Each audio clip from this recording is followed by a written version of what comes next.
Welcome to another exciting episode of the $1 Million Peddlers. I'm Papergoy. And I'm Mr. Magazine. And every Saturday we try to bring you some BOLOs, things that you can find out there and some things that you can dream of finding out there. A lot of the things I find at estate sales, a few garage sales here and there, flea markets and that kind of thing. And you find them otherwise. I find them all over the country, the world, you name it. Big collections here and there. Companies going out of business, but what we have right here is from the Ohio Hall. I ended up getting this graded. Oddly, it came back as a slight restored. It's Spaceman number 3 magazine, Warren Publications, 1962. It was just odd that it was restored. Now, what did they say about it on the restoration? Oh man, can we see it here? Let's see. Here we go. Restoration. Oh, some spine split sealed to cover. So there was some splitting on the spine. They must have glued it of some sort. Oh, okay. So, okay. Yeah. See, and this is something or other out there. If you're just getting into graded comics, do not be fooled when you see that dreaded purple label. Yeah. Do not pay the same amount you would if it just had a standard label. Exactly. Yep. There's a big difference in price on the restored.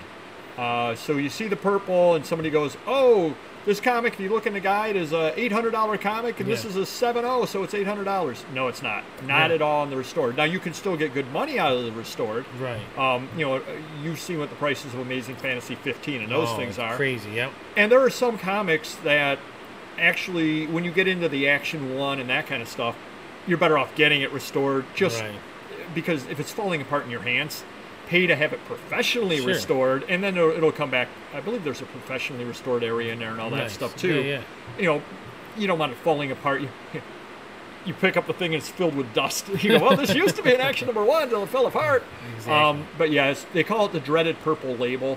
Let me ask you this: what would that comic have sold or magazine have sold for ungraded? Man, 25. Oh, so 50 even maybe. So this must be a difficult comic to find. That title's hard to find, definitely. Yeah. Okay, definitely so low production. Yep.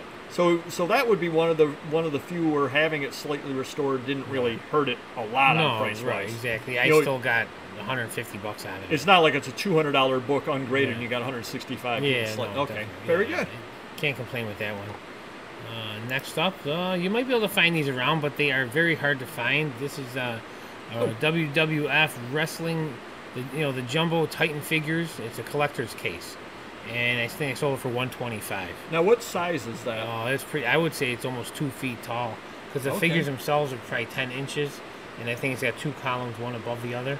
Okay. So yeah, close to 2 feet. I would say, and not that I'm into toys and that kind of stuff. Yeah. That. No pun intended, that jumps out at you. Yeah. And definitely if I had seen that at a sale, I would have at least paid attention to it. Yeah, I've never seen you could see it at a garage sale. I mean, who knows? They're out there. So yeah, but I've never seen it, so it's something other that I would at least have taken a second look at and said, well, that looks pretty neat. So yeah, you can definitely find that kind of thing. Very cool. And this, I'm sure you can find these at garage sales. This is unopened Wheaties Michael Jordan. They didn't put the year on it, but it's got to be 1990s, and I sold it for $20. Yeah, it's not. I mean, and what did that cost new? Probably $3, $4, yeah, something like I'm that. sure something like that. Cereal. I think I paid in bulk. I bought 100 of them for about $2 a piece, but they're unopened, and I want it out of here because I don't want to get attract mice or anything like that. So we store them in tubs just in case, but yeah, definitely. Now, do they make special holders for those? They do, and they're pretty pricey. I think they're at least $10 to $15. Yeah. But I guess the other side, they're probably airtight or as close to airtight as you can get on those? It's close, yeah. It's like the ball cube, so it's pretty close. Yeah. So if you've got that kind of thing, if you do collect that kind of thing, or getting into collecting it, I would definitely look into buying the holders. Yeah, because you don't want to have something like that out attracting some kind of vermin. Earlier Jordans go for $50 to $200, so yeah, it's definitely worth keeping them in great shape. Right. Here's another item. It's pretty cool. Sold this for around $650. Sideshow Collectibles DC Power Grill Premium Format. This thing was the box was probably over 3 feet tall. Probably 3 feet tall. It's a big figure. Yeah, but they're very cool. Anything Sideshow is going to sell for good money. I picked it up from a good customer of mine. It was mint in box and complete and all that. So you may not find these at garage sales or maybe estate sales or something. Yeah, always good to know what that or at a toy show. I mean, you see something other like that, and some dealer went and bought a bunch of Sideshow stuff as part of something else, and maybe he hopefully he knows what he's doing, but maybe something like that is in there, and he's like, who collects Power Girl, and he throws it off at $100 off on the side, just happened to get, because he bought it right. Yeah, he paid $100, selling for $200, whatever. Definitely money to be made. Yeah, for sure. More monster magazines from Ohio. This sold for $30. Obviously, Frankenstein. Any Frankenstein's good. It's a 50-year-old magazine. Condition's pretty clean too. But, and you can see these out there. Yeah, that's one of probably the most famous title of the monster magazines. Yeah. I would say you got those, and you got Creepy and Eerie as well. But that goes a lot better than Famous Monsters do. Yeah, very cool. Very nice. The first item I have up, there's a story about it, but it's not my story to tell. It's your story to tell. Oh, here we go. Here we go.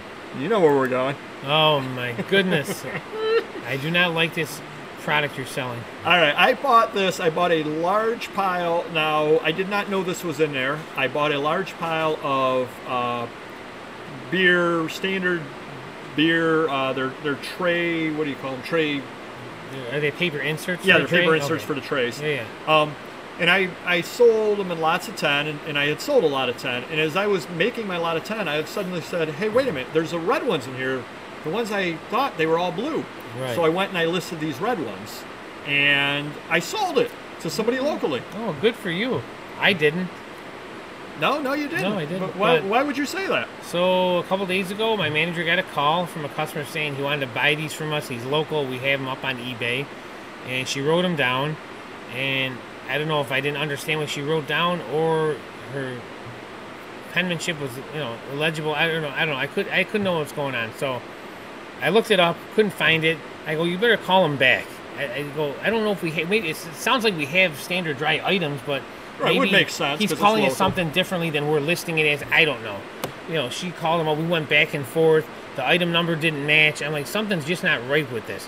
And then after about 30, 40 minutes between the two calls, he goes, aren't you Papergoy?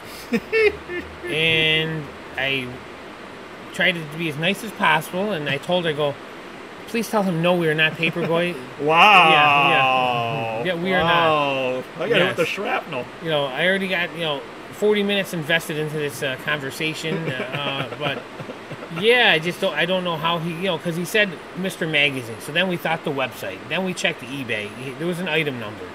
Nothing made any sense. Nothing matched up. But finally, it was Paperboy. We said, please contact him through eBay. He will handle it. And if you want, you could pick it up from us. Yeah, he ended up paying it and got the shipping. Local guy. Okay. Well, it's free shipping. Why not have it delivered? Right. Yep. And so that's a good story over here. See, we're super. I don't know how to follow up on that. Yeah, someone made money. Someone lost money. So. Hey, as long as I'm the one making the money, I can live with that. Next item we have over here, World War II covers lot of 29 sent home to Rochester, New York. So I went to an estate sale that you bailed and didn't go to. Okay, which one is this? You had the invite, and actually afterwards I had told you it's good that you didn't go. The third time? Okay. Third estate sale out at the same location. A lot of repeat stuff out there. Would not have been worth your time. Third time was not a charm. It was not. I did okay, but that's only because there was a big suitcase full of stuff down in the basement. And some of the stuff had water damage, etc., but I paid, well, it was originally priced at $55. I think I got it for, say, $20, $25, something like that, for the entire suitcase full of stuff. So I started sorting through it because I found a couple of things that could sell. And then I said, I have to stop putting stuff in the garage. I just have to sell the stuff. Yeah. So literally, this is 29 World War II envelopes sent home. One of them had a letter in. The other 28 had no letters in. Right. But so I took a picture of each of them listed at $29. I think I took $20 on it, something like that. Yeah. Probably, some of them even had the stamp removed, as you can see, etc., etc. I'm more than happy getting that because years ago I would have just put it out in the garage and got nothing out of it. I almost got my purchase price of the entire suitcase out of stuff that years ago I would not have even listed. So figure out a way to sell stuff like this, otherwise you're just going to end up with a garage full of stuff. I mean, even if you look on there, passed by censor, all that kind of stuff. Yeah, I mean, they're cool. Neat little things there. And somebody that collects it, I could have given this stuff away. Right. I don't care. I'm glad they got a good deal. I'm glad they're happy with it. The next thing we have over here, We did an Instagram on this. Do check our Instagram out. We do an Instagram every day. Kind of neat things. The Instagram was telling you that buy Little League things. Yeah. It's kind of neat. It's got pictures of all the various teams and the players that were on the team. So a grandmother might want to buy it for her grandson or her son, I guess, mother for her son's birthday, or a kid might want to buy it for his father's birthday, or one of these people could be a prominent lawyer or judge, who even knows. So just, you can pick these things up. I think I paid $1 for it. I ended up selling for $15. Not really a bad little turnaround on that. And how many of them can possibly, how many of them were made in the first place? I mean, exactly. How many people are on a Little League team? 15. 15, say, and how many people are in the league? 12 teams probably? Sure. 180, they make some for parents, grandparents. Print run of 300 of them, something like that. How many of them survived? Probably not a lot. One. I probably did sell it cheap, but then again, it took since 2018, and I made money, so I'm happy with that. Local guy buying? No, actually somebody, California or Florida bought it. Geez. Then again, it could be somebody that moved down there as well. You never know. Yeah. Or it could be a Little League collector. The next thing we have over here, Standard Oil California Annual Report 1944. The reason I'm bringing this up, I did sell for the bid. I did put it up for auction, sold for the $30. The reason I'm putting this up, years ago, I would not have mentioned World War II. Now, because it was World War II, I mentioned World War II, and they got there, the War Service Board, etc., etc. I listed it in my store in a couple of categories. Believe it or not, I do have an annual reports category. Oh, wow. Yeah. Nice. The other category I listed it in was military or World War II. And that way, anybody coming through and shopping any of my World War II items would come across this. So if it came out during the war, set yourself up a store category for World War II. People do collect that kind of thing. Yeah. And the other interesting thing is, to me at least, is this was during the war. This was actually fairly thin. I don't know, 16 pages, something like that. Right. Because they had the paper drives going on, and they probably didn't want to waste lots and lots of times doing glossy things of all the wonderful things that they're doing. True. So it was a lot thinner than most of the annual reports. But quite happy to get $30 out of it. Yeah. I took an offer of $64 on this. I kind of just threw a price on it. But At Sea with Dick Shaw, Lockheed, Aircraft Corp cartoon booklet. He did a lot of... He did a little bit of work in the comic area. I think he was a Disney artist, as a matter of fact, back in the 40s and 50s. Cool. Then he ended up living out near Lockheed, and he basically was their staff artist, for lack of a better way, and did a lot of different cartoons, drawings for them. Couldn't really find anything on it. Yeah. So I thought it was pretty neat there. Oh, does it say Mitch, like Michigan? M-I-C-H? Oh, probably. Or Mickey? It could, probably Michigan. Maybe he went to Michigan for all I know, because it is the blue. But kind of a neat little item that I just put a price on. Years ago, I would have put it up at $20, $25 and probably would have taken $15 and been happy because I paid like $1 for it. Right. Now, after doing some research and not finding any of them out there, I priced it at $124, took $64. Again, I have $1 into it. I'm happy. It's not an easy item to find, but it's also not an in-demand item. Right. Next item, you're not going to believe this one. This one, and I took $50 on it. You're just not going to believe this one. New York Thruway Story by Lowell Thomas. Talk about a dry read. I feel like I have something like this in one of our scared boxes somewhere. It actually looks familiar. Well, it's worth $50. Now you know. Gotta dig it out. It's magazine size. I don't know, 16 pages, 24 pages, something like that. Lowell Thomas actually is a famous author. Did a lot of travel and all that kind of books. Maybe, I don't know, and I'm not really super familiar with this stuff, but say you're a kid, and you can read Lowell Thomas books, and he's got a book out there all about exploring Africa, and he's got a book out there, The Excitement of South America, See Brazil, and then he's got a booklet out there, The New York Thruway. What do you think the sales were on this one compared to the others? 1. You very well may be right. And it's just oddball enough, and it's the kind of thing, if you are in upstate New York, you can find.